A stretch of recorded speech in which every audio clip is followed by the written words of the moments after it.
새로운 직장에서의 첫날, 나는 동료의 책상 위에서 내 남편의 사진을 발견했다. 나는 미소를 지으며 물었다. 이분은 누구예요? 그녀는 자랑스러운 듯 환하게 웃었다. 제 남자친구예요. 만난 지 3년 됐고 올해 말에 결혼할 계획이에요.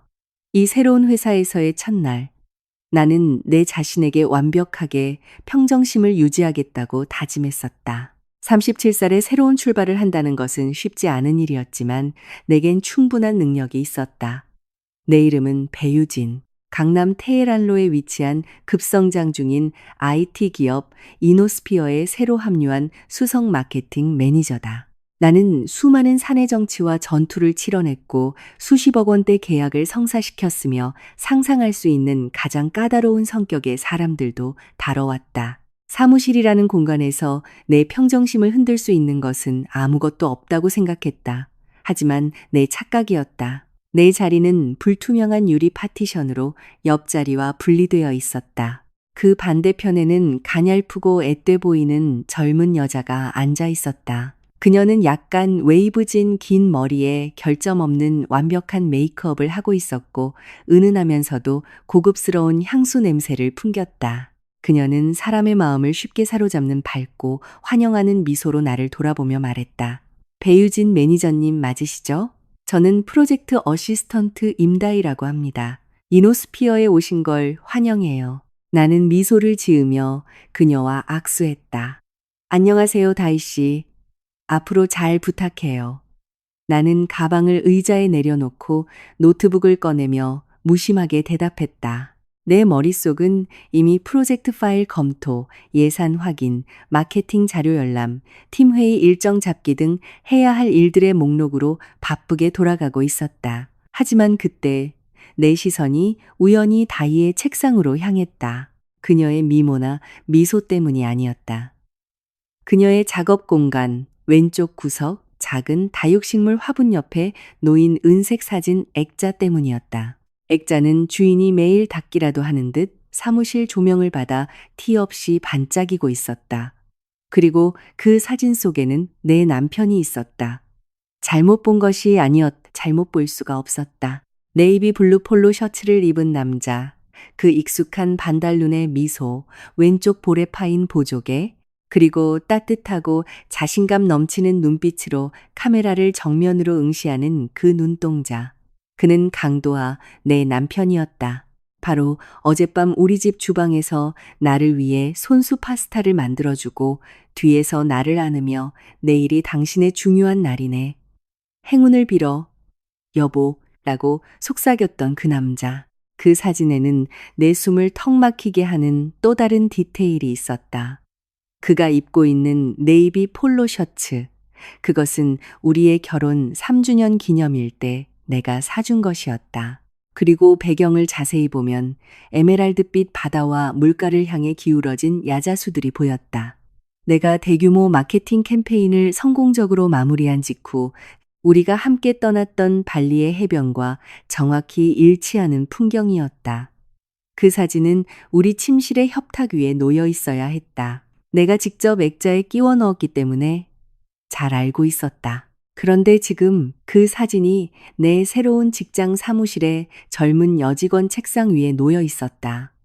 벗겨진 진실이 내 눈앞에 고스란히 펼쳐졌다. 갑자기 몸속의 뜨거운 피가 모두 머리로 쏠렸다가 순식간에 발밑으로 빠져나가는 것처럼 귀에서 윙윙거리는 이명이 들리기 시작했다. 나는 쓰러지지 않았지만 무릎에 힘이 풀렸다. 내 인생에서 많은 일을 겪어왔지만 내 세상 전체가 절대적인 침묵 속에서 무너져 내리는 기분이 어떤 것인지 바로 그 순간 깨달았다. 나는 당장 질문을 쏟아내지 않았다.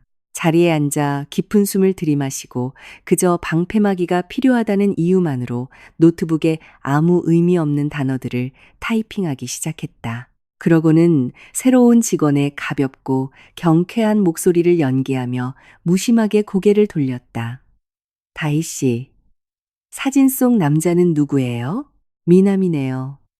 내 말이 세상에서 그녀가 가장 좋아하는 주제라도 끌어낸 것처럼 다희의 눈이 반짝였다. 그녀는 액자를 가까이 당겨 보석을 다루듯 손가락으로 조심스럽게 유리를 쓰다듬었다. 제 남자친구예요, 매니저님. 이름은 도아예요. 저희 만난 지 3년 됐어요. 제가 제일 좋아하는 도아 오빠 사진이라서 동기부여를 하려고 사무실에 가져왔어요. 저희 올해 말에 결혼하거든요. 3년이라는 단어가 물리적인 타격처럼 나를 강타했다. 3년이라니. 도하와 나는 결혼한 지 7년이 되었다. 그 말은 우리 결혼 생활의 4년 차부터 그가 이중 생활을 해왔다는 뜻이었다. 나는 계속 미소를 지었다. 완벽한 메이크업 뒤에 감정을 숨기는데 익숙한 여자의 미소였다. 누군가 지켜본다 해도 그저 예의 바른 직장 동료 간의 스몰 토크라고 생각할 만큼 내 미소는 완벽했다. 곧 신부가 되시겠네요. 축하해요. 네, 벌써 너무 떨려요. 다이는 왼손을 들어 올리며 말했다. 사무실의 형광등 불빛 아래 그녀의 약지에서 다이아몬드 반지가 반짝였다. 그냥 평범한 반지가 아니었다. 한눈에 봐도 엄청나게 비싼 반지라는 것을 알 수 있었다. 날카로운 칼날처럼 빛을 반사하는 거대한 세팅에 다이아몬드. 지난달에 프로포즈를 받았어요. 매니저님, 오빠가 제게 어울리는 최고의 결혼식을 해주고 싶다고 했어요. 서울 시내 특급 호텔에서 성대하게 식을 올릴 계획이라 벌써 디자이너 드레스를 알아보고 있어요. 내 목구멍이 사포처럼 껄끄러워졌다. 도아는 언젠가 내게 화려한 과시를 좋아하지 않는다고 사랑은 다이아몬드로 측정되는 게 아니니 약혼 반지는 심플해야 한다고 말했었다. 나는 그 말을 믿었다. 나는 그가 우리의 미니멀한 라이프 스타일에 어울린다고 주장했던 얇고 소박한 금반지를 꼈다. 사실 나는 그 소박함을 자랑스럽게 생각하기까지 했었다. 이제야 이해가 갔다. 그는 럭셔리한 것을 싫어했던 게 아니었다. 그저 다른 누군가를 위해 아껴두었던 것뿐이다. 나는 애써 목소리를 가다듬었다. 예비 신랑은 무슨 일을 하세요? 여의도 벤처 캐피탈 쪽에서 일해요. 다이는 날씨 이야기를 하듯 가볍게 대답했다. 요즘 일이 엄청 잘 풀리고 있어요. 항상 바빠서 야근도 잦지만 저한테 정말 잘해줘요. 나는 속으로 그 말을 되뇌었다. 강도아, 내 남편. 바로 어제 나에게 이번 주에 큰 프로젝트가 몰려서 늦게 퇴근할 거라고 말했던 남자. 오늘 아침 아파트를 나서기 전 내 이마에 키스했던 남자. 나는 다음 질문을 던졌다. 내 목소리는 적당히 예의 바른 호기심이 섞인 것처럼 평온했다. 두 분은 어디서 만나셨어요? 부산 백스코에서 열린 업계 컨퍼런스에서요. 오빠가 게스트 스피커였는데 제가 행사가 끝나고 다가가서 연락처를 물어봤어요. 다이는 동화 속 이야기를 들려주는 소녀처럼 환하게 웃었다. 처음엔 엄청 철벽을 쳤는데 제가 계속 들이대니까 결국 넘어오더라고요. 오빠가 그러는데 제가 자기를 드디어 정착하고 싶게 만든 유일한 사람이래요. 정착이라는 단어는 잔인하고 뒤틀린 농담처럼 들렸다. 왜냐하면 나는 혼인신고서로 이미 확고하게 맺어진 그가 이미 정착하기로 선택한 그의 아내였기 때문이다. 나는 쏟아지려는 눈물을 삼키기 위해 딱 한 번 눈을 깜빡였다. 나는 그가 늦은 회의를 핑계로 삼았던 수많은 시간들, 사무실에 갇혀 있다고 보냈던 문자들, 갑작스러운 출장이라고 주장했던 주말들을 떠올렸다.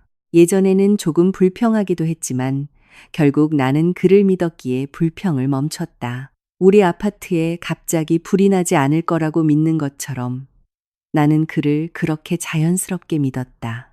갑자기 다이가 나를 보며 내 심장을 찢어놓는 듯한 질문을 던졌다.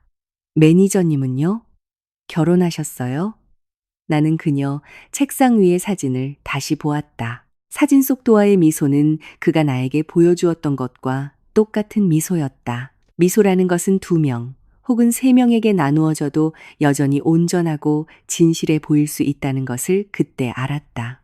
나는 표정 하나 바꾸지 않고 대답했다. 네, 결혼한 지 7년 됐어요. 다이의 눈이 살짝 커졌고 그녀는 마치 고대 사찰의 역사라도 듣는 것처럼 가볍게 웃었다. 와, 7년이요. 진짜 오래됐네요. 지금쯤이면 두 분 관계가 엄청 차분하고 안정적이겠어요. 7년쯤 지나면 서로한테 쉽게 질린다고들 하잖아요. 그녀는 악의 없이 한 말이었지만 그 모든 단어들이 면도날처럼 내 피부를 파고들었다. 나는 그녀에게 화가 나지 않았다. 나를 이 끔찍한 상황에 몰아넣은 뒤틀린 운명에 화가 났다. 이 여자는 정말 아무것도 몰랐다. 내가 완벽하게 내 배역을 연기해야만 하는 이 사무실 한가운데 앉아 있는 동안 그녀는 순진무구하게 권태기에 대해 떠들고 있었다. 나는 억지 웃음을 지으며 고개를 끄덕였다. 차분하고 안정적이죠. 그것도 나름의 행복이에요. 가장 중요한 건 존중과 의리니까요. 맞아요, 매니저님. 다이가 동의하며 다시 모니터로 고개를 돌렸다. 나도 다시 노트북으로 고개를 돌렸다. 화면에는 마케팅 계획안, 예산 스프레드시트, 그리고 당장 처리해야 할 업무 리스트가 떠 있었다. 하지만 내 뇌는 단 한 글자도 처리하지 못했다. 내 안 깊은 곳에서 거대한 톱니바퀴가 폭력적으로 맞물려 돌아가는 것처럼 무언가가 완전히 바뀌었다. 나는 울지 않았다. 소리 지르지도 않았다. 은색 액자를 집어들고 벽에 집어 던지지도 않았다. 나는 그저 허리를 꼿꼿하게 세우고 두 손을 키보드 위에 올린 채 손톱이 손바닥을 파고들어 아플 때까지 꾹 눌렀다. 단 하나의 명확한 생각이 내 머릿속에 울려 퍼졌다. 모든 것을 알아내야 해. 몇 분 후 인사팀 어시스턴트가 걸어와 내 유리 파티션을 두드렸다. 배 매니저님, 한 팀장님이 간단한 프로젝트 브리핑 때문에 회의실에서 뵙자고 하십니다. 나는 자리에서 일어났다. 네, 바로 가겠습니다. 나는 자리를 떠나며 다이의 앞을 스쳐 지나갔다. 그녀는 콧노래를 흥얼거리며 타이핑을 하다가 이따금씩 사진을 힐끗 보며 미소를 지었다. 내 등골을 오싹하게 만드는 순수한 행복의 미소였다. 나는 엘리베이터 쪽으로 걸어가며 거울처럼 매끄러운 엘리베이터 문에 비친 내 모습을 보았다. 몸에 꼭 맞는 그레이 수트, 단정하고 프로페셔널하게 틀어올린 머리, 짙고 당당한 색상의 립스틱, 날카롭게 뺀 아이라인. 나는 커리어의 새롭고 흥미진진한 챕터로 들어서는 성공한 현대 여성의 모습이었다. 불과 몇 분 전, 액자에 담긴 사진 한 장 때문에 내 인생 전체가 갈기갈기 찢겨 나갔다는 사실을 그 누구도 짐작하지 못할 것이다. 엘리베이터 문이 닫히자마자 나는 가슴에 손을 얹었다. 심장이 요동치고 있었지만 그것은 패닉이 아니었다. 그것은 경고의 리듬이었다. 7년 동안 나는 내가 안전한 항구라고 믿었던 결혼 생활을 해왔다. 도아가 내 등 뒤에서 완벽한 이중 생활을 구축할 수 있는 능력이 있다면 나 역시 나만의 치밀한 계획을 세울 능력이 충분했다. 이 계획이 나를 어디로 이끌지 정확히 알 수는 없었다. 하지만 한 가지는 확실했다. 이 순간부터 나는 더 이상 남편의 잦은 야근을 믿는 순진한 아내가 아니었다. 나는 묻혀있는 모든 비밀을 파헤칠 것이고 내 것인 것을 정확히 되찾을 것이다. 그리고 내 조사는 바로 이곳 이 사무실에서 시작될 것이다. 새 회사에서의 첫 회의는 마치 슬로우 모션을 보는 것 같았다. 나는 테이블 상석 근처에 앉았다. 내 앞에는 시장 분석 자료가 가득한 프레젠테이션 화면이 있었고 내 주변에는 제품 전략, 미디어 예산, 3분기 예측을 열정적으로 논의하는 새 동료들의 얼굴이 있었다. 나는 고개를 끄덕이고 메모를 하고 때로는 날카롭고 전문적인 통찰력을 정확한 타이밍에 제시했다. 모두가 내가 이 회의에 완전히 집중하고 있다고 믿었다. 하지만 사실 나는 그 방에 전혀 없었다. 내 머릿속에는 다이의 책상 위에 있던 그 사진과 그녀의 목소리가 끊임없이 번갈아 떠올랐다. 저희 만난 지 3년 됐어요. 3년. 그 숫자는 내 7년짜리 결혼 생활의 토대에 그어진 거대하고 흉측한 균열이었고 내가 가진 모든 기억을 흐릿하고 오염된 것으로 만들어버렸다. 회의가 끝나고 사람들이 모두 빠져나가자 마케팅 부서의 한성우 팀장만 남았다. 그는 만족스러운 미소로 나를 바라보았다. 업무 파악이 빠르시네요, 배 매니저님. 부산지사에 계실 때 대형 계정들을 다루셨다는 건 알았지만 서울 본사에서도 그 정도의 전문성을 보여주셔서 든든합니다. 나는 예의 바르게 미소 지었다. 감사합니다, 팀장님. 최대한 빨리 팀에 적응하려고 노력 중입니다. 한 팀장이 고개를 끄덕였다. 팀원들이 젊지만 다들 열정적이에요. 아, 참. 조만간 우리 파트너사에서 새로운 투자 컨설턴트가 방문할 겁니다. 아주 중요한 인맥이죠. 아마 다음 런칭건으로 배 매니저님이 그분과 조율하게 될 겁니다. 나는 대수롭지 않게 여겼다. 그저 일반적인 기업의 절차일 뿐이었다. 하지만 예의상 물었다. 언제 방문하시나요? 아마 다음 주쯤이요. 저도 아직 개인적으로 만난 적은 없는데 임원진 쪽에서는 평이 아주 좋더군요. 나는 고개를 끄덕이고 수첩을 챙겨 회의실을 나왔다. 복도로 나왔을 때 나는 가죽 수첩을 너무 꽉 쥐어 손가락 관절이 하얗게 변해 있다는 것을 깨달았다. 나는 억지로 손에 힘을 빼고 천천히 깊게 숨을 들이마셨다. 내 마음은 단 하나의 목표, 검증에 고정되어 있었다. 이것이 모두 오해일지도 모른다는 한심하고 절박한 희망에 매달려서는 아니었다. 내가 틀리지 않았다는 것을 알고 있었지만 이 썩은 뿌리가 얼마나 깊은지 정확히 알아야 했다. 자리로 돌아가며 보니 다인은 경쾌하게 타이핑을 하고 있었다. 그 사진은 그녀의 책상 한 구석에 조용히 놓여 있었다. 방금 다른 여자의 현실을 산산조각 냈다는 사실을 전혀 모르는 채로 나는 자리에 앉아 노트북을 열었지만 내 눈은 어김없이 파티션 너머 그녀의 자리로 향했다. 다이가 내 시선을 눈치채고 미소를 지었다. 매니저님, 저희 팀원들 몇 명이랑 길 건너편 비스트로에서 점심 먹을 건데 같이 가실래요? 나는 억지로 고개를 끄덕였다. 좋아요. 고마워요. 점심시간을 기다리는 동안 나는 프로젝트 브리핑을 검토하는 척했다. 하지만 실제로 내 손은 노트북의 시크릿 모드 창을 열고 있었다. SNS. 나는 검색창에 강도화를 쳤다. 그의 프로필이 즉시 떴다. 프로필 사진은 2년 전 우리가 이탈리아 토스카나로 와인 투어를 갔을 때 찍은 사진 그대로였다. 나는 몇 초 동안 그 사진을 빤히 쳐다보았다. 사진 속의 나는 그의 어깨에 기대어 환하게 웃고 있었다. 그때 나는 내 곁에 있는 남자가 내 인생의 든든한 바위이자 남은 평생을 함께할 동반자라고 믿었다. 나는 스크롤을 내렸다. 그의 최근 게시물들은 대부분 이사회, 네트워킹 행사, 투자와 리더십에 관한 뻔한 명언 등 철저하게 프로페셔널한 사진들 뿐이었다. 다른 관계의 흔적은 전혀 없었다.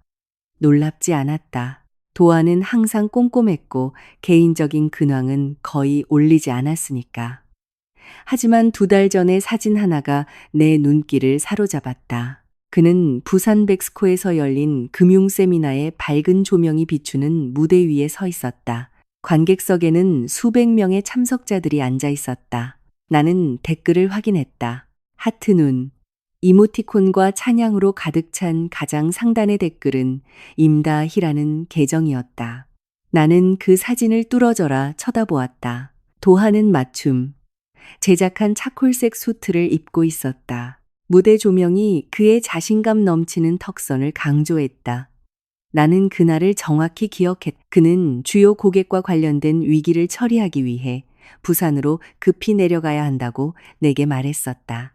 나는 그의 여행 가방을 챙겨주었고 살인적인 스케줄에 무리가 가지 않게 꼭 쉬엄쉬엄 하라고 당부했었다. 알고 보니 그는 이곳 무대에 서서 박수갈채를 즐기고 있었고 관객석에 앉은 한 여자는 순수한 애정을 담아 그를 올려다보고 있었던 것이다. 차가운 명료함이 파도처럼 나를 덮쳤다.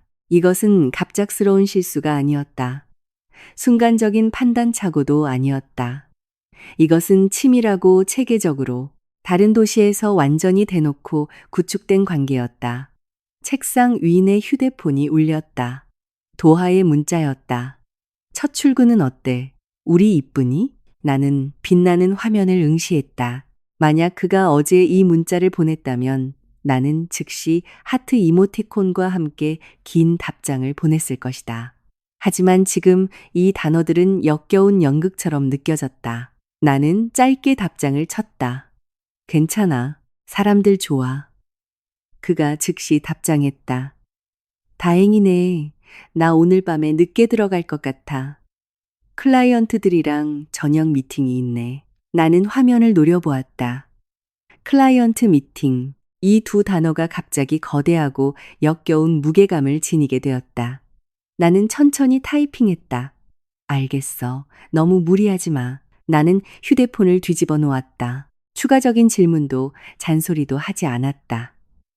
정오가 되자 팀원들이 점심을 먹기 위해 모였다. 비스트로는 골목 안쪽에 있었는데 노출 콘크리트 벽에 구운 마늘 냄새가 나는 아늑한 곳이었다. 식사를 하는 동안 대화는 자연스럽게 흘러갔다.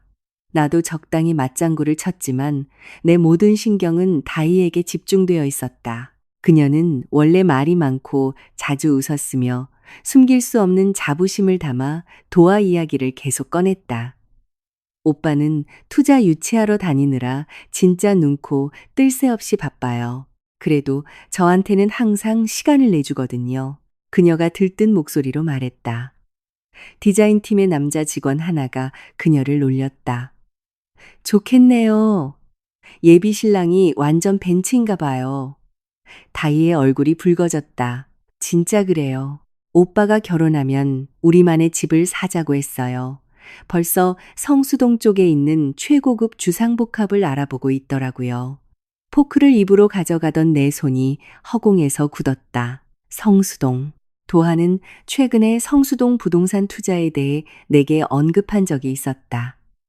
그는 순전히 임대 수익을 위한 것이며 우리 자산 포트폴리오에 좋은 투자가 될 거라고 말했다. 나는 두 번 생각하지 않고 동의했었다. 다이는 눈을 반짝이며 계속 말했다. 오빠가 그러더라고요. 남자의 역할은 자기 가족에게 아름다운 집을 제공하는 거라고. 그 말을 듣는데 정말 든든했어요. 나는 샐러드를 씹어 삼켰다. 잿더미를 씹는 맛이었다. 나는 테이블 맞은편에 젊은 여자를 바라보았다. 그녀는 자신이 뒤틀린 심리 스릴러의 조연이라는 사실을 전혀 모르고 있었다. 그녀에게 이 남자는 현대판 백마탄 왕자님이었다. 점심 식사 후 우리는 다시 사무실로 향했다. 문을 열고 들어가며 나는 그녀의 책상 위에 있는 액자를 다시 보았다. 이번에는 충격적이지 않았다. 대신 새롭고 면도날처럼 날카로운 감정이 내 가슴에 자리 잡았다. 결이었다. 나는 노트북을 열고 일을 시작했다. 모두가 내가 이노스피어의 마케팅 지표에 깊이 빠져 있다고 생각했지만 사실 나는 숨겨진 스프레드시트를 열어두고 있었다. 나는 내가 알아낸 모든 것을 기록하기 시작했다. 이름, 타임라인, 부산 컨퍼런스, 약혼 시기, 성수동 아파트 계획, 모든 세부 사항이 퍼즐 조각이었다.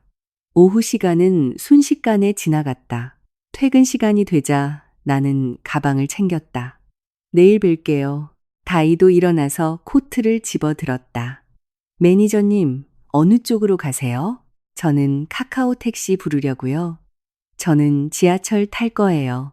좋은 저녁 보내요. 매니저님도요. 오피스 빌딩을 나서자 저녁 해가 서울 스카이라인 아래로 지고 있었다. 도시는 시끄럽고 혼란스러웠으며 켜지기 시작한 가로등의 주황색 불빛으로 물들어 있었다.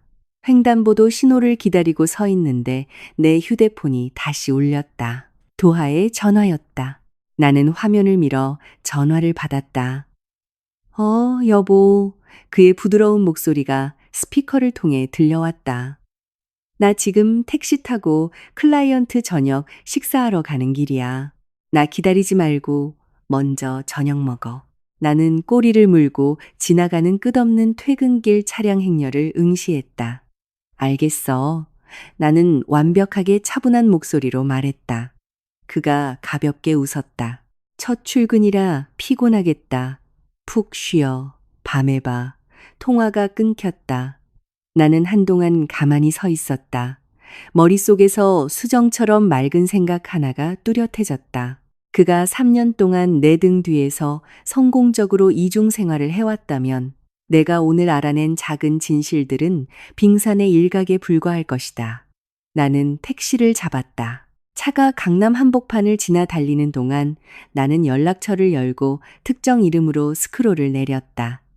건지한 변호사. 나는 몇 블록을 지나는 동안 그 이름을 가만히 응시하다가 화면을 껐다.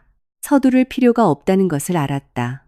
하지만 오늘부터 나는 모든 것을 수집할 것이다. 증거, 타임라인, 금융기록, 모든 것을. 내 결혼 생활이 거짓 위에 세워졌다면 나는 결단코 빈손으로 물러나지 않을 것이기 때문이다. 나의 이야기는 이제 막 시작되고 있었다. 택시가 서초구 반포동의 우리 아파트 단지 앞에 도착했을 무렵엔 이미 도시에 짙은 어둠이 깔려 있었다. 고급스러운 로비에서 쏟아지는 따뜻한 황금빛 불빛은 이 건물을 한없이 평화로워 보이게 했다. 지나가는 사람이라면 이곳에 행복하고 성공한 가족들만이 살고 있다고 생각할 것이다. 나는 택시비를 계산하고 무거운 유리문을 통과했다. 보안 요원이 따뜻하게 미소 지었다. 안녕히 다녀오셨습니까, 사모님? 오늘은 조금 일찍 오셨네요. 나는 고개를 끄덕였다. 조금 피곤해서요. 새 직장 첫날이라. 엘리베이터를 타고 20층으로 올라갔다. 도어록을 열고 들어가자 익숙한 집 냄새가 물리적인 무게처럼 나를 덮쳤다. 모든 것이 내가 남겨둔 그대로였다. 내가 몇 주 동안 고심해서 고른 그레이, 벨벳 소파, 도하가 좋아했던 무거운 참나무 식탁, 그리고 결혼 기념일에 갔던 제주도 여행에서 사온 것이래 아름다운 풍경화. 이것이 우리가 7년 동안 쌓아 올린 삶이었다. 모든 물건에 기억이 깃들어 있었다.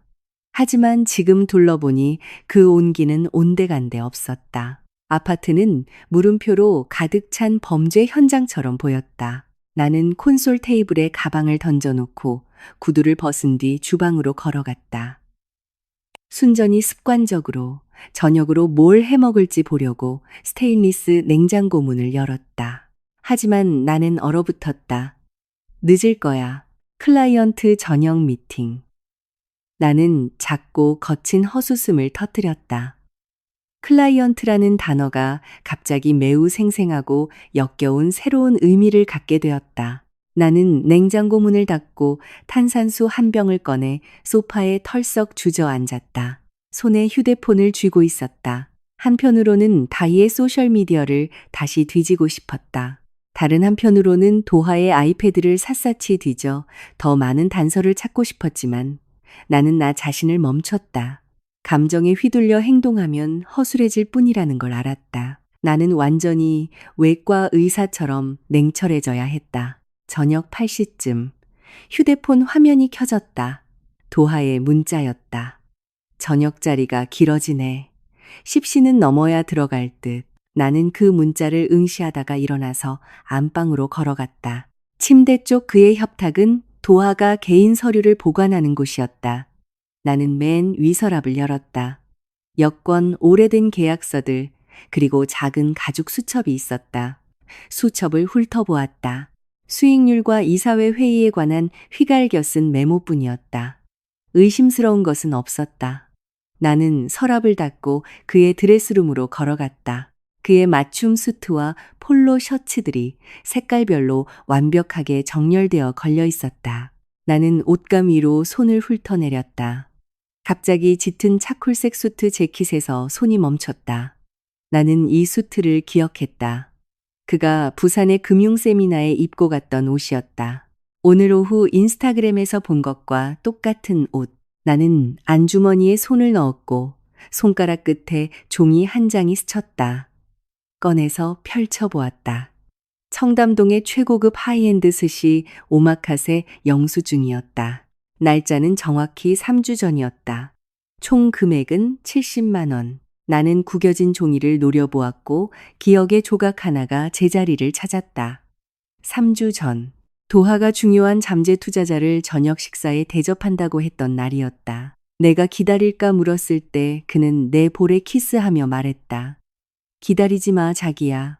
이 사람들 술 마시는 걸 좋아해서 많이 늦어질 거야. 나는 침대 가장자리에 걸터 앉았다. 영수증이 내 손을 태워버릴 것만 같았다. 3년. 그것은 엄청나게 긴 시간이다. 그 말은 지난 3년 동안 이런 늦은 클라이언트 저녁 식사가 수백 번은 있었다는 뜻이다. 나는 휴대폰을 열어 다이의 인스타그램을 다시 찾았다. 이번에는 법의학 수사관처럼 그녀의 프로필을 정밀하게 조사했다. 미소 짓는 셀카를 지나 여행 사진의 배경, 파인 다이닝 사진, 로맨틱한 캡션들에 집중했다. 그녀는 도하를 태그하거나 그의 전체 얼굴을 보여주는 일이 거의 없었다. 아마도 그의 직업상 비밀로 해달라고 부탁했기 때문이겠지만 단서는 곳곳에 널려 있었다. 대리석 테이블 위에 놓인 카푸치노 사진. 그 옆에는 남성용 롤렉스 시계가 놓여 있었다. 내가 그의 35번째 생일에 사준 바로 그 롤렉스. 레드 와인이 담긴 두 잔이 부딪히는 사진. 프레임 구석에 남자의 손이 테이블 위에 얹혀 있었다. 그의 셔츠 소매 끝에 달린 오닉스 커프스 버튼. 그것은 작년 그의 승진 기념으로 내가 특별히 이니셜을 새겨 주문 제작해 준 것이었다. 절대 틀릴 리 없었다. 나는 휴대폰을 매트리스 위에 떨어뜨리고 길고 떨리는 숨을 내쉬었다. 남아있던 일말의 의구심마저 완전히 산산조각 났다. 도하는 그저 부주의한 바람을 피우고 있는 것이 아니었다. 그는 적극적이고 아주 편안하게 두 개의 분리된 삶을 유지하고 있었다. 밤 10시 30분 정각 현관 도어록이 열리는 소리가 났다. 도하가 늘 그렇듯 완벽한 모습으로 걸어 들어왔다. 그는 코트를 벗어 복도 옷장에 걸고 거실로 걸어 들어오다가 어두운 조명 아래 조용히 앉아 있는 나를 보고 걸음을 멈췄다. 아직 안 잤네. 나는 고개를 저었다. 그냥 당신 기다렸어. 그는 미소를 지었다. 그 매력적인 미소. 그리고 다가와 내 어깨를 주물렀다. 새 직장 첫날 마무리는 어땠어? 나는 그의 눈을 똑바로 쳐다보았다. 괜찮았어. 생산적이었고 그는 고개를 끄덕이고 주방으로 걸어가 물 한 잔을 따랐다. 나는 그의 모든 움직임을 좇았다. 그가 찬장을 여는 방식, 물을 마시는 방식, 소매를 걷어올리는 방식, 이 모든 것이 미치도록 익숙했다. 하지만 이제 그것은 낯선 사람이 내 남편의 탈을 쓰고 있는 것을 보는 것 같았다. 그가 거실로 돌아왔을 때 나는 세상에서 가장 일상적인 질문을 던졌다. 그래서 오늘 클라이언트는 누구였어? 도하는 한치의 망설임도 없었다. 싱가포르에서 날아온 테크 투자자들. 새로운 핀테크 런칭에 거액을 투자하려고 간을 보더라고. 그는 단 한순간의 죄책감도 없이 매끄럽고 완벽하게 거짓말을 뱉어냈다. 나는 그저 고개를 끄덕였다. 어제였다면 모든 말을 믿었을 것이다. 오늘 나는 도하가 소름 돋을 정도로 완벽한 거짓말쟁이라는 것을 깨달았다. 그가 내 옆에 앉아 순전히 근육의 기억만으로 내 어깨에 팔을 둘렀다. 피곤할 텐데 이제 들어가 자자. 나는 1초 동안 그를 응시했다. 다이가 얼굴을 붉히며 다이아몬드 반지를 자랑하던 모습이 눈앞에 스쳐 지나갔다. 두 명의 여자, 한 명은 자신이 그의 평생의 동반자라고 믿고 있고 다른 한 명은 자신이 곧 그의 신부가 될 것이라고 믿고 있다. 그리고 내 옆에 앉아 있는 이 남자는 그 두 여자의 헌신 한가운데서 완벽하게 만족하며 살아가고 있었다. 나는 일어났다. 먼저 잘게. 나는 안방으로 걸어가 문을 닫았다.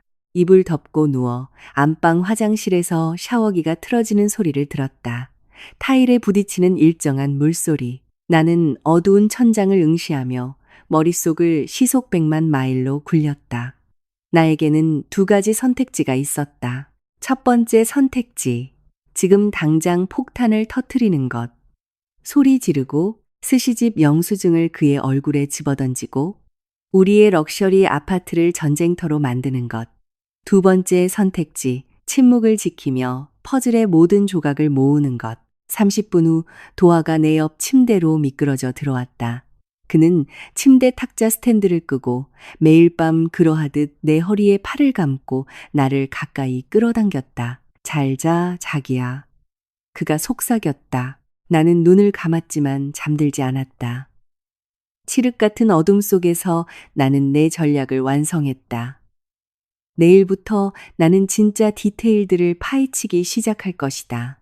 그의 회사 캘린더, 우리 공동 계좌의 거래 내역, 그리고 그가 주장했던 모든 클라이언트 미팅들을 도아가 내 등 뒤에서 3년 동안 그림자 속에 숨어 있을 인내심이 있었다면 나에게는 그의 모든 비밀을 백일하에 끌어낼 인내심이 있었다. 그리고 마침내 진실이 터져 나올 때 기폭 장치를 쥐고 있는 사람은 바로 내가 될 것이다.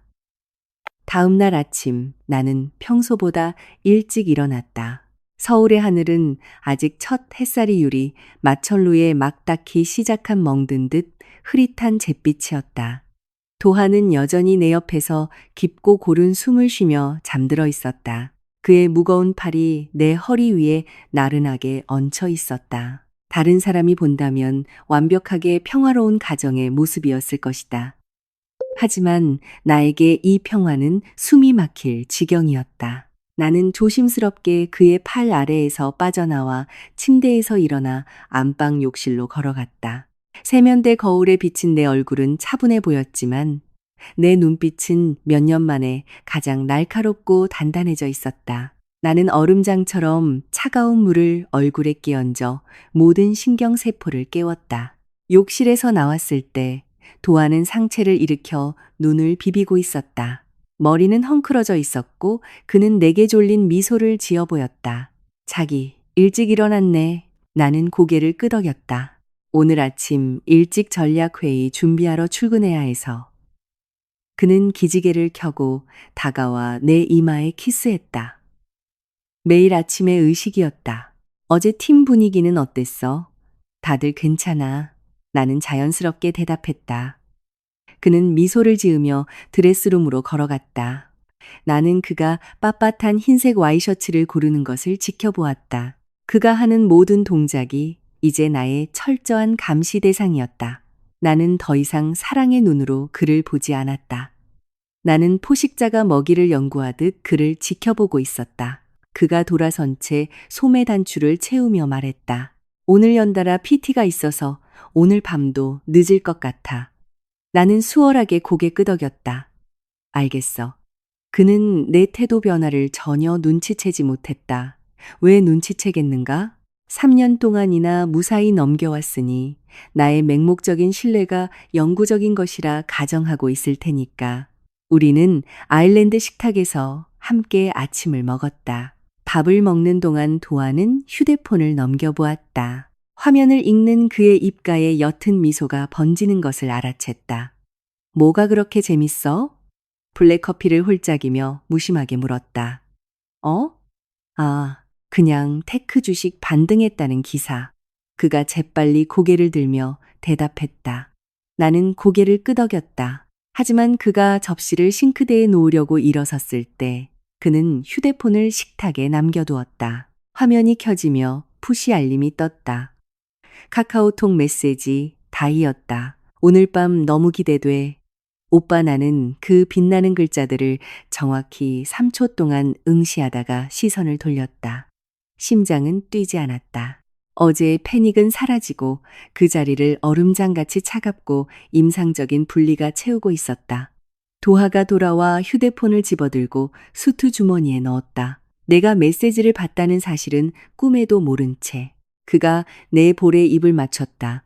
오늘 하루도 잘 보내. 사랑해. 나도 사랑해. 나는 완벽하게 거짓말을 했다. 현관문이 딸깍 닫혔다. 나는 주방에 홀로 섰다. 오늘 밤 너무 기대돼. 늦은 야근이라는 거짓말. 나는 내 휴대폰을 꺼내 어제 그가 보낸 문자를 열었다. 나 오늘 밤에 늦게 들어갈 것 같아. 클라이언트 미팅. 너무 자주 반복되어 이제 근육의 기억처럼 튀어나오는 거짓말. 30분 후 나는 건물을 나섰다. 테헤란로로 향하는 지하철 안에서 생각할 시간은 충분했다. 그들의 불륜에 대한 더 이상의 증거는 필요 없었다. 하지만 나에겐 무기가 필요했다. 종이로 된 흔적, 돈의 흐름. 이노스피어 사무실에 도착했을 때 다이는 이미 자리에 앉아 있었다. 그녀는 다이어리를 정리하며 조용히 콧노래를 흥얼거리고 있었다. 온몸에서 기쁨이 뿜어져 나왔다. 나를 보자 그녀는 활짝 웃었다. 좋은 아침이에요, 매니저님. 안녕하세요. 나는 의자에 가방을 내려놓고 노트북을 열었다. 몇 분 후 다이가 파티션 너머로 몸을 살짝 기울였다. 매니저님, 어제 밤에 도하 오빠가 청담동에 새로 생긴 엄청난 오마카세 집에 데려가 줬어요. 진짜 환상적이었어요. 나는 화면에서 천천히 고개를 들었다. 정말요? 네. 오빠가 요즘 저희 제대로 된 데이트를 못한 것 같다고 마음껏 호강시켜주고 싶었대요. 나는 옅은 미소를 지어 보였다. 참 다정한 분이네요. 그녀는 까르르 웃었다. 최고예요. 나는 다시 모니터로 시선을 돌렸다. 그의 수트, 주머니에 있던 70만 원짜리 영수증. 모든 것이 구역질 날 정도로 완벽하게 맞아떨어졌다. 오전 시간은 이메일과 온보딩 미팅으로 정신없이 지나갔지만 내 주변 시야는 계속 다이에게 고정되어 있었다. 휴대폰이 윙윙거릴 때마다 그녀는 화면을 확인하고 싶대 소녀처럼 미소를 지었다. 정오쯤 그녀가 일어났다. 매니저님, 1층 카페 갈 건데 아이스 아메리카노 사다 드릴까요? 네, 부탁할게요. 고마워요. 다이가 엘리베이터 쪽으로 사라지는 순간 나는 그녀의 책상을 힐끗 보았다. 그녀의 휴대폰이 키보드 옆에 화면이 위로 향한 채 놓여 있었다. 손을 뻗지는 않았지만 알림이 오며 화면이 켜졌다. 도하 오빠의 메시지. 오후에는 좀 바쁠 듯. 이따 저녁에 회사 앞에서 픽업할게. 구두 소리가 돌아오는 것을 듣고 나는 재빨리 시선을 스프레드시트로 돌렸다. 그녀가 내 책상에 아이스 커피를 내려놓았다. 여기요, 매니저님. 고마워요. 다이 씨. 그녀는 자리에 앉자마자 휴대폰을 집어들었고 나는 그 익숙하고 빛나는 미소가 그녀의 얼굴에 번지는 것을 지켜보았다. 기이한 감정이 밀려왔다. 질투가 아니었다. 절대적인 확신이었다. 강도하는 두 개의 평행 세계를 동시에 굴리고 있었다. 오후 5시 퇴근 시간이 되었을 때 나는 일부러 꾸물거렸다. 로비 문 근처에 서서 휴대폰으로 급한 이메일에 답장하는 척했다. 5분 후 다이가 나를 스쳐 지나가 복잡한 테헤란로 보도블록 위로 나섰다. 그녀는 도로변에 서서 누군가를 기다리는 눈치였다. 매끈한 검은색 아우디가 미끄러지듯 다가왔다. 운전석 문이 열리고 도아가 내렸다. 빳빳한 흰색 와이셔츠 차림에 소매를 걷어붙인 채 그 특유의 여유로운 매력을 풍기며 차 키를 돌리고 있었다. 다이는 거의 폴짝폴짝 뛰어가 그의 목에 팔을 감았다. 나는 로비 유리창 너머 불과 15m도 안 되는 거리에 서서 그 영화의 모든 프레임을 지켜보고 있었다. 도아는 허리를 숙여 그녀를 웃게 만드는 무언가를 속삭이곤 조수석 문을 열어주었다. 그들은 강남의 교통체증 속으로 차를 몰고 사라졌다. 나는 오랫동안 그 자리에 서 있었다. 내 안에 남아있었을지도 모를 일말의 부정의 유령조차 도시의 스모그 속으로 증발해버렸다. 진실은 명백했고 부인할 수 없었으며 지금 막 내 눈앞에서 차를 타고 떠났다. 내 남편과 나에게서 불과 1미터 떨어진 곳에 앉아있는 저 어린 여자는 소꿉장난을 하고 있었다. 내가 모든 카드를 쥐고 있다는 사실은 완벽하게 모른 채 나는 돌아서서 지하철역으로 걸어갔다. 게임은 공식적으로 시작됐어. 나는 생각했다. 그리고 이번에 나는 수비만 하진 않을 거야. 그날 저녁 나는 집으로 곧장 가지 않았다. 도하가 다이를 태우고 떠나는 것을 지켜본 후 나는 택시를 타고 한강 공원 쪽으로 향했다. 도시는 네온 사인이 빛나는 밤의 모습으로 변해가고 있었지만 이 동네는 왠지 모르게 차분했다. 반포대교 근처 벤치에 앉아 오랫동안 생각을 정리했다. 도시의 불빛이 검은 강물 위로 부서진 유리 조각처럼 산산이 흩어졌다. 3년. 만 3년이라는 시간 동안 도아는 내 코앞에서 자금을 대고 가꾸고 다른 삶을 살아왔다. 코트 주머니에서 휴대폰이 징징 울렸다. 클라이언트 저녁 자리가 길어지네. 기다리지 말고 먼저 자. 나는 문자를 읽고 화면을 잠근 뒤 휴대폰을 다시 주머니에 쑤셔 넣었다. 답장하지 않았다. 화가 나서가 아니라 답장하는 것 자체가 한심한 연극에 동참하는 것 같았기 때문이다. 나는 그 연극을 취소할 준비가 되어 있었다. 자리에서 일어나 설해마을의 한 조용한 카페까지 몇 블록을 걸어갔다. 이곳은 대학교 때부터 가장 친한 친구인 지안이를 만나는 단골 장소였다. 지안이는 내가 무조건적으로 신뢰하는 유일한 사람이었다. 더 중요한 것은 그녀가 유능한 가사법 및 자산보호 전문 변호사라는 점이었다. 문을 열고 들어갔을 때 지안이는 이미 평소 우리가 앉는 구석자리에 앉아 홍차를 마시고 있었다. 그녀는 고개를 들어 날카로운 눈으로 내 얼굴을 살폈다. 유진아, 왜 이렇게 다급하게 문자를 했어? 무슨 일인데? 나는 그녀 맞은편 부스에 미끄러지듯 앉았다. 바리스타가 내 앞에 블랙커피를 내려놓았다. 나는 피어오르는 김을 바라보다가 마침내 입을 열었다. 지안아, 도아한테 두 번째 삶이 있는 것 같아. 지안이는 헉소리를 내지도 머그잔을 떨어뜨리지도 않았다. 변호사의 본능이 즉각적으로 깨어났다. 그녀는 미간을 살짝 찌푸리며 자세를 고쳐 앉았다. 확실해? 나는 천천히 고개를 끄덕였다. 그냥 가벼운 바람이 아니야. 오랫동안 자리 잡은 관계야. 3년. 지안이는 두 손을 테이블 위에 평평하게 올려놓았다. 처음부터 차근차근 얘기해봐. 나는 모든 것을 털어놓았다. 이노스피어에서의 첫날, 발리에서 찍은 그의 사진 액자, 다이아몬드 약혼 반지, 카카오톡 메시지, 청담동 오마카세 영수증, 그리고 불과 1시간 전에 그가 회사 로비 앞에서 그녀를 픽업하는 걸 지켜본 일까지. 지안이는 완벽한 침묵 속에서 들었다. 단 한 번도 말을 끊지 않았다. 마침내 내 이야기가 끝났을 때 그녀는 길고 무거운 한숨을 내쉬었다. 3년이라.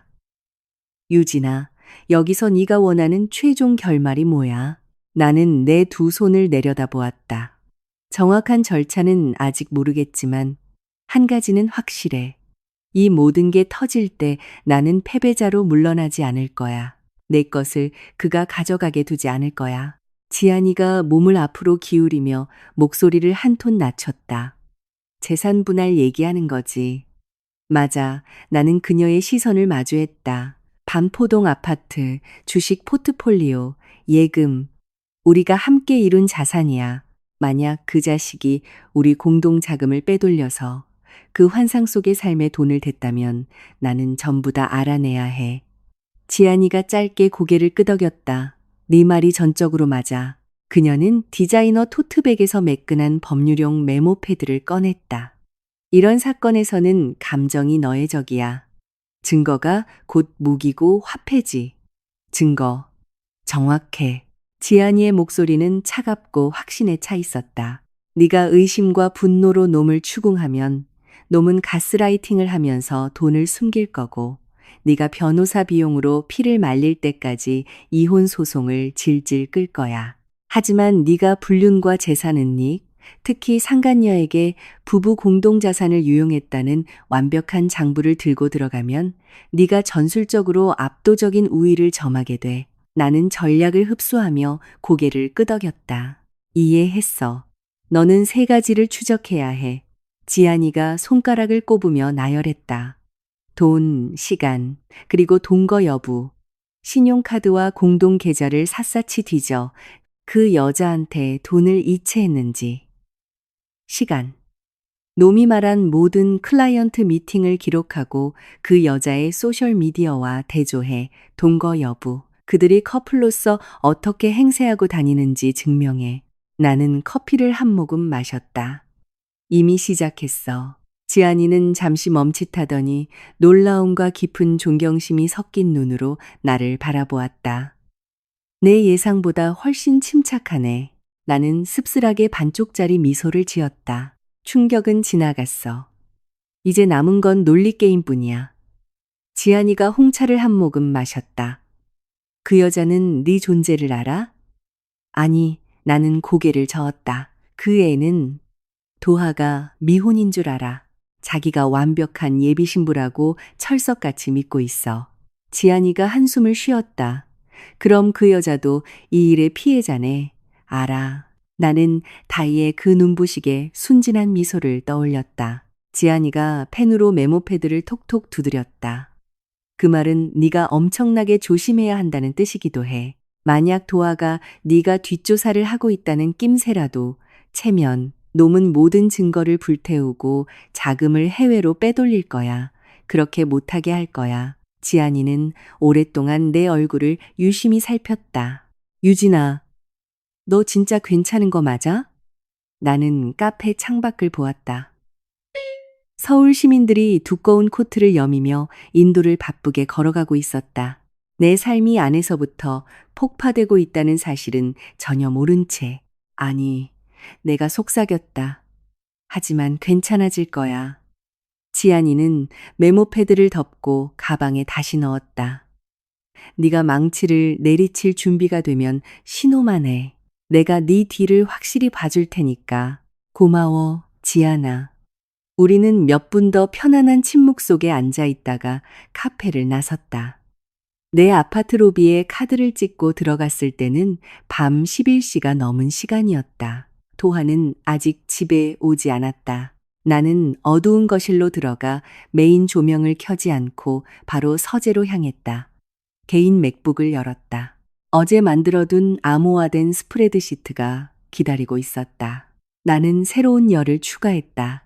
날짜, 장소, 알리바이, 재정적 이상 징후, 모든 거짓말, 모든 문자, 모든 영수증이 퍼즐 조각이었다. 밤 11시 45분, 현관문이 열렸다. 도아가 실크 넥타이를 느슨하게 풀며 적당히 피곤한 표정으로 걸어 들어왔다. 늦게까지 안 자고 있네? 그가 소리쳤다. 나는 노트북을 닫고 서재에서 걸어 나왔다. 그냥 이메일 몇 개 정리하고 있었어. 그는 현관 테이블에 가죽 서류 가방을 내려놓고 한숨을 쉬었다. 오늘 협상 진짜 피말리더라. 싱가포르 애들 완전 끈질겨. 정말? 나는 완벽하게 무미건조한 목소리로 물었다. 그는 나를 스쳐 욕실로 향했다. 완전 녹초가 됐네. 나는 복도 모퉁이로 사라지는 그의 뒷모습을 지켜보았다. 돈, 시간, 그리고 동거 여부. 지안이의 말이 머릿속에 맴돌았다. 이것은 더 이상 결혼 생활이 아니었다.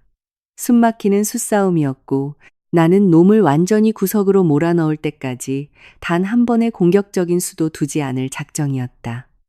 다음 날 아침 잠에서 깼을 때 침대는 비어 있었다.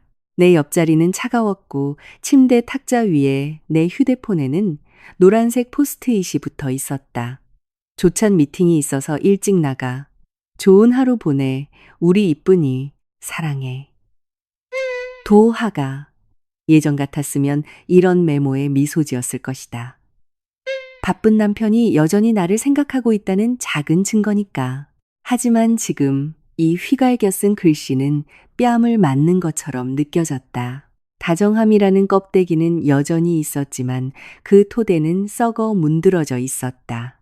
나는 침대에서 나와 진한 커피를 내린 뒤 아일랜드 식탁에 앉았다. 노트북을 열었다. 어젯밤의 스프레드시트가 아직도 머릿속을 맴돌고 있었다. 시간과 장소는 제자리를 찾아가고 있었다. 하지만 지안이가 경고했듯 가장 중요한 요소가 빠져 있었다. 돈. 나는 우리가 주거래 은행으로 쓰는 우리은행과 신한은행 계좌 포털에 로그인했다. 우리는 이 계좌를 대출금, 공과금, 주요 생활비 등을 처리하는 메인 허브로 사용했다. 금융 쪽에 있는 도하가 공격적인 투자를 도맡았기 때문에 나는 연말정산 때가 아니면 이 내역들을 꼼꼼히 살피지 않았었다. 오늘 나는 지난 12개월치 거래 내역을 다운로드했다. 관리비, 이마트, 세탁소, 카드 대금 등 일상적인 내역들을 스크롤해 내려갔다. 특이한 점은 없었다. 그러다 지난달 말에 한 거래 내역에 시선이 멈췄다. 계좌 이체 3, 500, 0원. 수취인, 임다이 트랙패드 위에 있던 내 손이 굳었다. 내 눈이 착각을 일으킨 게 아닌지 확인하기 위해 그 이름을 3번이나 다시 읽었다. 임다이. 나는 스크롤을 더 내렸다. 2달 전 이체 내역 2, 500, 0원. 수취인 임다이. 차갑고 무거운 공포가 뱃속에 자리 잡았다. 나는 계속 스크롤을 내렸다. 3개월 전, 5개월 전, 8개월 전. 이체 내역은 끊임없이 이어졌다. 때로는 100만 원, 때로는 500만 원. 나는 눈을 감고 미간을 짚었다. 도아는 단순히 바람을 피우고 있는 것이 아니었다. 그는 자신의 2번째 삶의 자금을 대기 위해 우리의 부부 공동자산을 적극적으로 빼돌리고 있었다. 나는 스프레드시트를 열어 미친 듯이 타이핑하기 시작했다. 모든 날짜, 금액, 수취인 코드를 샅샅이 기록했다. 숫자 하나하나가 내 피부 밑을 파고드는 바늘 같았지만 나는 완전히 분석적인 태도를 유지하려 애썼다. 지난 1년간의 내역을 1시간 동안 감사한 끝에 합계를 냈다. 임다희에게 이체된 총 금액은 6천만 원이 넘었다. 하지만 그것이 최악은 아니었다. 나는 고금리 저축성 예금 계좌에 출금 내역을 파고들었다. 불과 2주 전 엄청난 금액이 빠져나간 기록이 있었다. 계좌 이체 500, 0, 0원, 5원. 수취인 주한국 자산신탁. 나는 얕은 숨을 몰아쉬며 화면을 쳐다보았다. 5억. 우리 돈, 내 돈. 다이가 자랑하던 그 성수동 최고급 아파트의 계약금이었다. 그가 자신의 새 신부를 위해 짓고 있는 둥지. 휴대폰이 윙 울리며 나를 깜짝 놀라게 했다. 지안이의 확인 문자였다. 뭐 좀 찾았어? 나는 화면을 응시하며 답장을 쳤다. 작년 한 해 동안 그 여자한테 6천만 원을 보냈고 방금 우리 예금에서 2억 원을 빼서 성수동 주상복합 계약금으로 쓴 걸 확인했어. 즉시 전화가 걸려왔다. 유진아, 스크린샷 찍었다고 말해줘. PDF로 다 빼놨어. 나는 소름 끼칠 정도로 차분한 목소리로 말했다. 전화기 너머로 지안이가 날카롭게 숨을 내쉬는 소리가 들렸다. 오케이. 이건 차원이 다른 문제야. 이건 교과서적인 부부 공동 자산은닉 및 유용이야. 법적으로 볼 때 내연녀에게 부동산을 사주기 위해 공동 자금을 쓴 건 판사가 놈을 십자가에 못 박아버릴 완벽한 사유야. 나는 스프레드시트를 다시 보았다. 안전한 클라우드 드라이브에 다 저장하고 있어. 좋아. 내 암호화된 이메일로 100억 번 보내놔. 지안이가 지시했다. 그리고 유진아, 놈이 네가 이걸 찾았다는 걸 절대 알아채선 안 돼. 눈치채는 순간 남은 돈은 전부 해외나 차명. 전화를 끊고 디지털 파일 정리를 마친 뒤 지안이에게 암호화된 폴더를 이메일로 보냈다. 노트북을 덮었을 때는 이미 정오가 다 되어가고 있었다. 막 회사로 출근할 준비를 하려는데 내 휴대폰이 울렸다. 도하였다. 자기야. 그의 목소리는 활기찼다. 그냥 전화해봤어. 오늘 밤에도 야근할 것 같아? 스프레드시트의 숫자들을 머릿속에 선명하게 띄워둔 채로 내가 물었다. 왜? 싱가포르 애들이랑 투자 유치 마무리 지으려고 오늘도 늦은 저녁 먹기로 했거든. 맞지? 그가 말했다. 나도 회사에 늦게까지 남을 것 같네. 마케팅 캠페인 때문에. 내가 매끄럽게 거짓말을 했다. 그가 웃음을 터뜨렸다. 우리 둘 다 오늘 쌍코피 터지게 일하겠네. 사랑해. 나는 전화를 끊었다. 이노스피어 사무실에 도착했을 때 다이는 너무나 눈부신 표정으로 자리에 앉아 있었다. 그녀는 흥분으로 거의 진동하는 것 같았다. 매니저님. 내가 자리에 앉자마자 그녀가 헉하고 숨을 들이마시며 불렀다. 진짜 안 믿기실 거예요. 나는 가방을 내려놓았다. 무슨 일인데요? 어제 도와 오빠랑 같이 성수동 주상복합 아파트 모델하우스 보고 왔거든요. 진짜 숨이 멎는 줄 알았어요. 통유리 창에 한강뷰가 쫙 펼쳐지고요. 나는 무표정한 얼굴로 그녀를 보았다. 아파트요? 네. 다이가 격렬하게 고개를 끄덕였다. 오빠가 그러는데 결혼하기 전에 남자가 확실하게 터전을 마련해야 한대요. 벌써 계약금까지 다 걸었대요. 나는 모니터로 다시 눈을 돌렸다. 2억 원짜리 이체 내역이 떠올랐다. 그는 이 일에 진심이었다. 새로운 럭셔리 아파트, 새로운 아내, 완전히 새로운 존재의 탄생. 그날 오후 늦게 퀵서비스 기사가 커다랗고 무거운 쇼핑백을 들고 사무실로 들어왔다. 갤러리아 백화점 로고가 찍혀 있었다. 기사는 다이의 책상에 그것을 내려놓았다. 어머나 세상에. 다이가 깍 소리를 지르며 가방에서 무광검정 신발 상자를 꺼냈다. 상자를 열더니 크리스찬 루부탱 하이힐 한 켤레를 들어 올렸다. 특유의 빨간색 밑창이 사무실 조명 아래서 번쩍였다. 이것 좀 보세요, 매니저님. 도하 오빠가 회사로 보냈어요. 진짜 너무 로맨틱하지 않아요? 나는 구두를 힐끗 보았다. 예쁘네요. 다이가 행복한 한숨을 내쉬었다. 오빠가 다음 주에 자기가 주최하는 대형 투자자 칵테일 파티가 있는데 거기 올 때 꼭 이거 신고 오라고 했어요. 나는 노트북으로 시선을 돌리며 이틀 전 우리 공동명의 아멕스 카드에 찍혔던 150만 원짜리 결제 내역을 떠올렸다. 그의 이중생활이라는 세심한 조각들은 너무나 완벽하게 맞아떨어져서 거의 시적으로 느껴질 지경이었다. 오후 5시가 되자 나는 직접 내 눈으로 확인하기로 결심했다. 나는 평소보다 15분 일찍 사무실을 나와 건물 바로 건너편에 있는 스타벅스로 가서 에스프레소를 샀다. 창가 자리에 앉으니 이노스피어 로비 문이 완벽하게 보였다.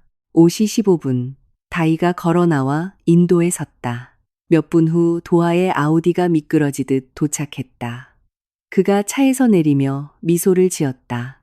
그 백만 불짜리 미소. 다이가 그를 껴안았고 두 사람은 차에 탔다. 나는 택시를 잡지 않았다. 바로 이런 상황을 위해 골목 아래에 내 차를 주차해 두었기 때문이다. 나는 차에 올라타 시동을 걸고 트래픽 속으로 합류하여 도하의 아우디와 내 차 사이에 차 두 대의 간격을 유지하며 미행했다. 우리는 강북으로 넘어가 마침내 성수동에 위치한 반짝이는 새 유리 마천루의 발렛구역으로 들어섰다. 나는 대로변 맞은편에 차를 세우고 두 사람이 내리는 것을 지켜보았다. 50m 밖에서 도하와 다이가 화려한 분양 사무소 안으로 걸어 들어가는 것이 보였다.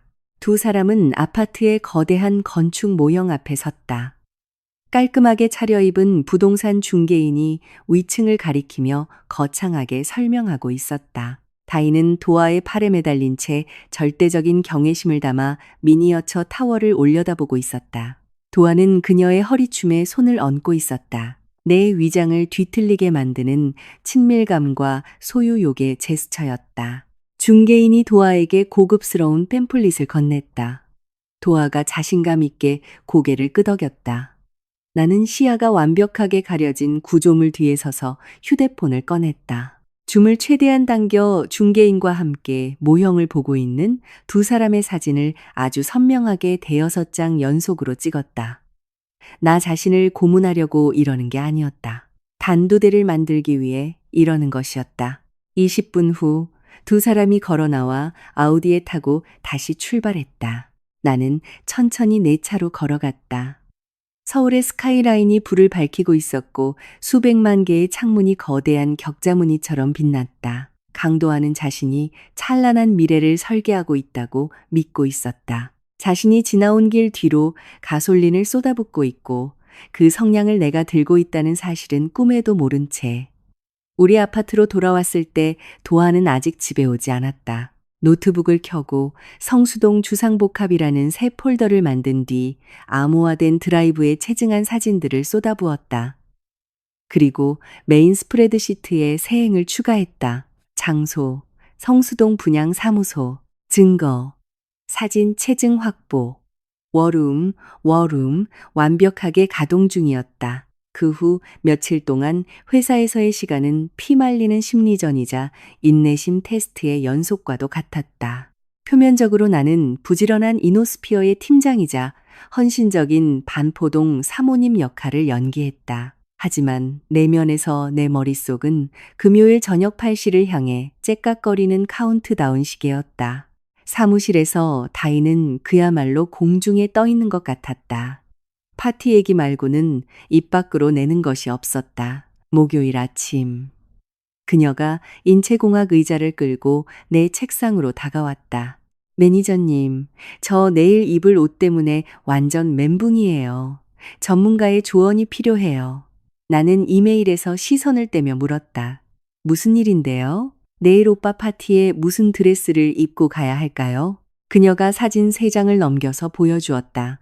빨간색 칵테일 드레스, 네이비색 롱드레스, 그리고 우아하게 떨어지는 흰색 실크 드레스.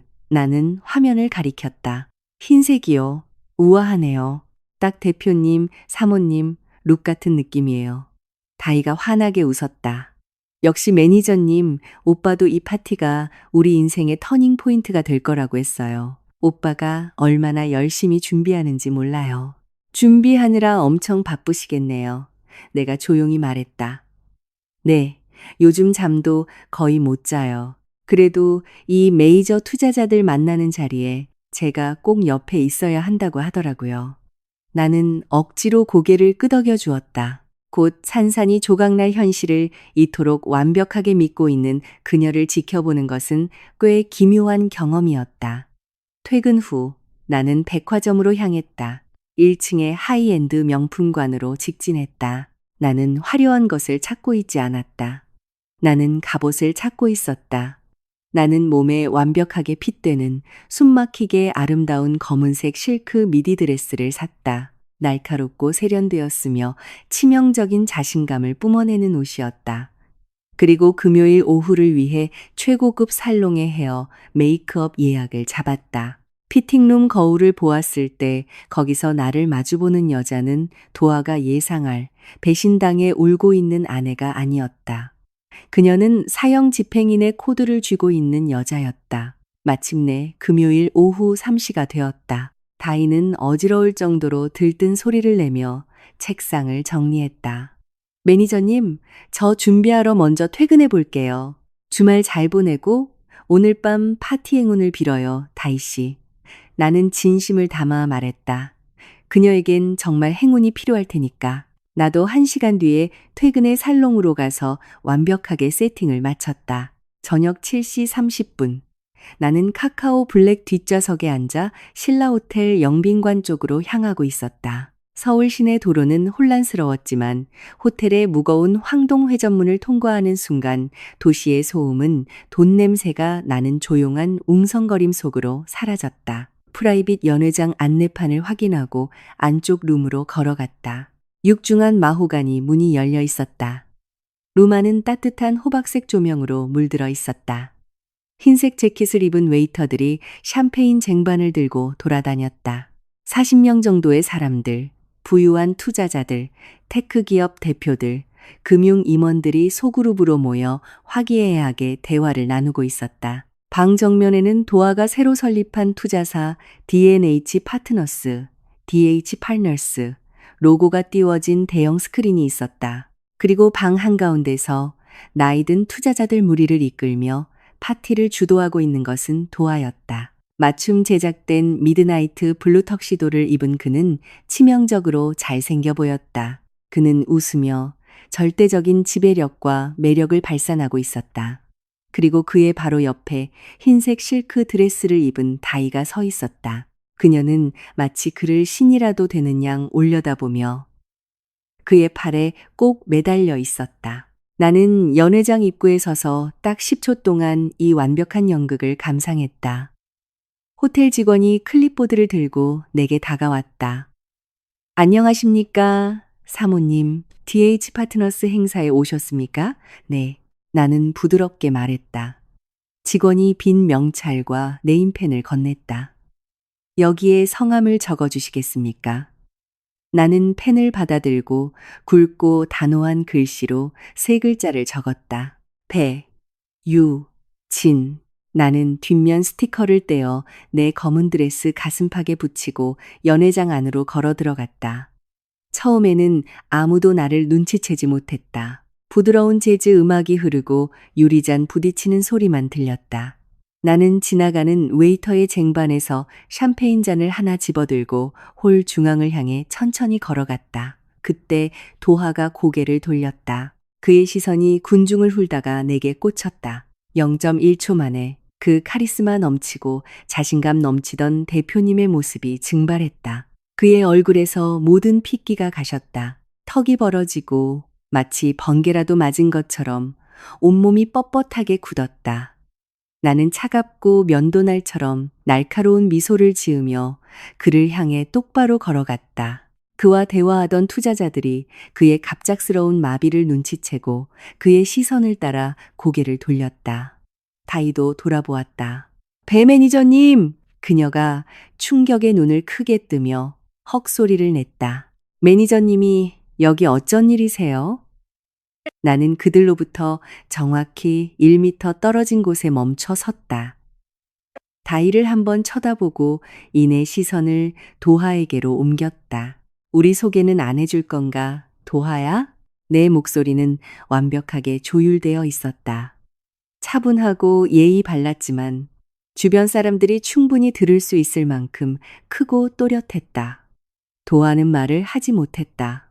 입을 뻐끔거렸지만 아무 소리도 나오지 않았다. 다이가 미친 듯이 우리 둘 사이를 번갈아 보았다.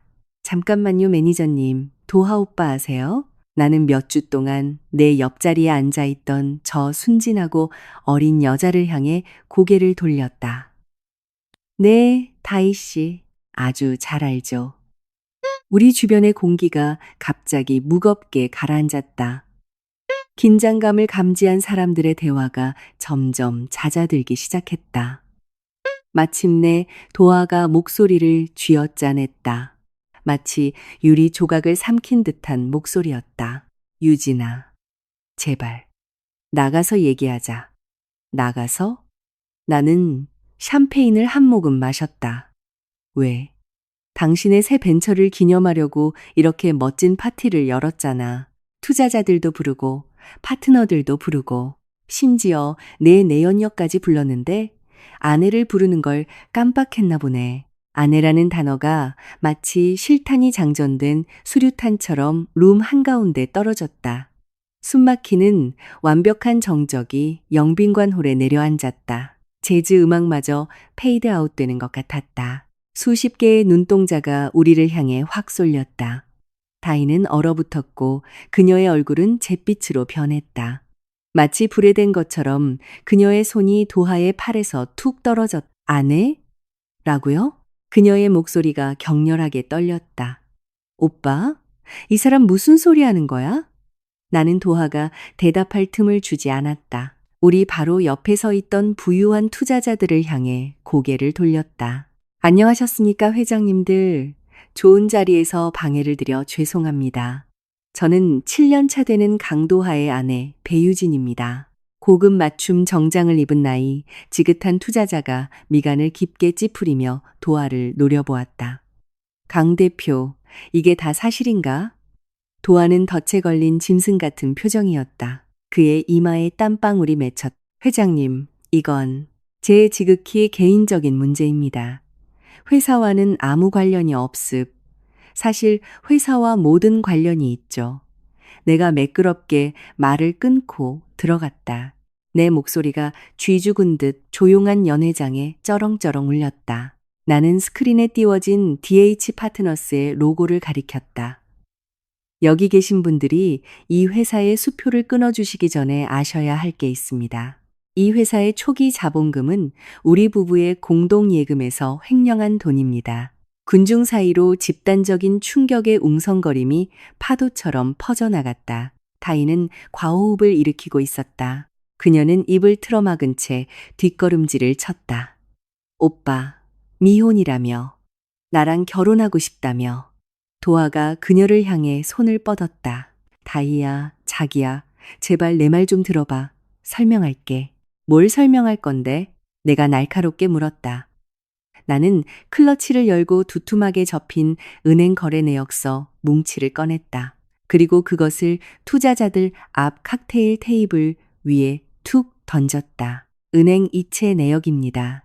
지난 1년 동안 임다희라는 이름으로 직접 송금된 6천만 원, 그리고 성수동 최고급 주상복합 계약금으로 지급된 5억 원의 이체 내역서죠. 전부 다 저희 부부의 공동 계좌에서 빠져나갔습니다. 나이든 투자자는 테이블 위의 서류들을 노려보았고 그의 표정은 순수한 혐오감으로 굳어졌다. 그가 들고 있던 샴페인 잔을 탁 내려놓았다. 강 대표, 만약 자네가 불법적인 자금을 섞어 쓰고 투자자들을 부부 공동 자산 소송에 노출시킬 위험을 만들었다면 이 회사는 시작도 하기 전에 죽은 거나 다름없어. 아닙니다, 회장님. 제발 기다려 주십시오. 제가 다 수습할 수 있습니다. 도하가 완전히 패닉에 빠져 애원했다. 우린 여기서 끝내지. 투자자가 차갑게 말했다. 그는 동행인들에게 턱짓을 했다. 가자고. 도미노가 쓰러지듯 하객들이 출구를 향해 움직이기 시작했다. 화려했던 런칭 파티는 순식간에 맹독을 뿜어내는 범죄 현장이 되어버렸고 아무도 그 폭발 반경에 휘말리고 싶어 하지 않았다. 도하는 빠르게 텅 비어가는 룸 한가운데서 완전히 박살난 채 서 있었다. 다이가 그를 보았다. 완벽했던 메이크업을 얼룩지게 만들며 그녀의 얼굴 위로 눈물이 쏟아져 내렸다. 날 속였어. 3년 동안 날 이용한 거야. 도하가 그녀를 향해 다가갔다. 다희야, 너 진짜 사랑해. 저 여자랑 이혼하려고 했어. 맹세할게. 내 몸에 손대지 마. 그녀가 크리스털 샹들리에를 울릴 정도로 소리를 질렀다. 그녀가 나를 보았다. 그녀의 눈에는 처참하고 굴욕적인 고통이 가득 차 있었다. 매니저님, 알고 계셨어요? 제가 투자 기획안 보여드렸을 때, 반지를 자랑했을 때 다 알고 계셨던 거예요? 첫 출근 날 알았어요. 내가 조용히 말했다. 미안해요, 다희 씨. 그녀는 숨이 막히는 오열을 터뜨리더니 뒤를 돌아 영빈관 룸을 뛰쳐나갔다. 그리고 이제 우리 둘만 남았다. 도하와 나. 거대하고 텅 빈 연회장 한가운데 덩그러니 섰다. 스크린 속 DH 파트너스의 로고가 그를 조롱하는 듯했다. 그의 제국, 그의 두 번째 삶. 공들여 쌓아올린 그의 모든 현실이 산산조각이나 발밑에 뒹굴고 있었다. 그가 나를 보았다. 그의 눈동자는 분노와 철저한 패배감이 뒤섞여 불타오르고 있었다. 이제 속이 시원해. 네가 모든 걸 망쳐놨어. 나는 7년 동안 사랑했던 남자를 바라보았다. 분노도 느껴지지 않았다. 슬픔도 없었다. 그저 믿을 수 없을 만큼 경이로울 정도로 몸이 가벼워진 기분이었다. 난 아무것도 망치지 않았어, 강도아.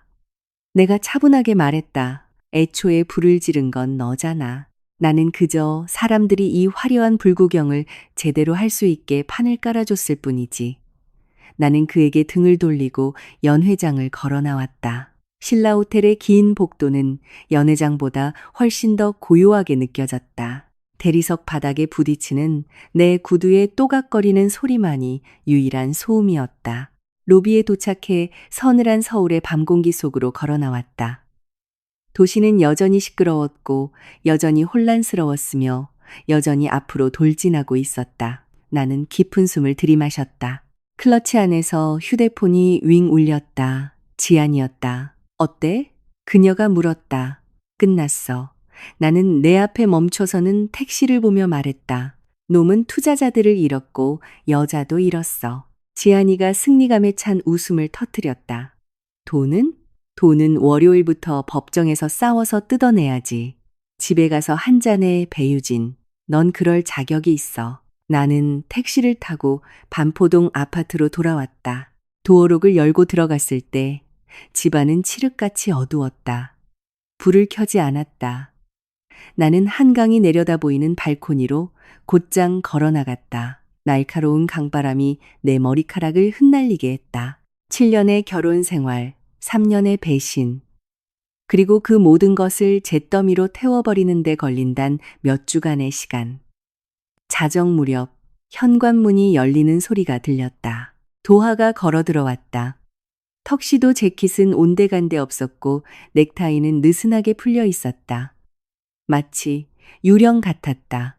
그는 발코니에 서 있는 내 실루엣을 보고 밖으로 걸어 나왔다. 우리는 어둠 속에서 나란히 서서 도시의 불빛을 바라보았다. 우리 사이의 침묵은 그 어느 때보다 무거웠다. 꼭 이렇게까지 해야 했어? 그의 목소리는 완전히 공허했다. 그 모든 사람들 앞에서 나는 그를 쳐다보지도 않았다. 너는 3년 동안 내 얼굴에 대고 거짓말을 해야 했어? 그 여자한테 새 인생을 사주려고 우리 돈을 훔쳐야만 했고? 그는 대답하지 못했다. 하얗게 질린 손가락 관절로 발코니 난간을 꽉 쥐었다. 미안해 유진아. 사과하기엔 너무 늦었어. 내 목소리엔 아무런 감정도 남아있지 않았다. 이혼해. 월요일에 내 변호사가 서류 보낼 거야. 이 아파트는 팔 거고 네가 우리 공동 계좌에서 빼돌린 돈은 이런 한 푼 빠짐없이 토해내야 할 거야. 도하는 눈을 감고 천천히 고개를 끄덕였다. 그에게는 더 이상 싸울 의지도 지어낼 거짓말도 남아있지 않았다. 자신이 철저하게 패배했다는 것을 알고 있었다. 그는 돌아서서 집 안으로 들어갔고 나를 어둠 속에 홀로 남겨두었다. 나는 몇 분 더 발코니에 서서 뉴욕 못지않게 화려한 서울의 끝없는 야경을 응시했다. 내 미래가 정확히 어떤 모습일지는 아직 몰랐다. 하지만 어두운 강물 위로 반사되는 불빛들을 보며 한 가지는 확실히 알 수 있었다. 때로는 모든 것을 불태워버리는 것만이 무언가를 새롭게 지어 올릴 수 있는 유일한 방법이라는 것을.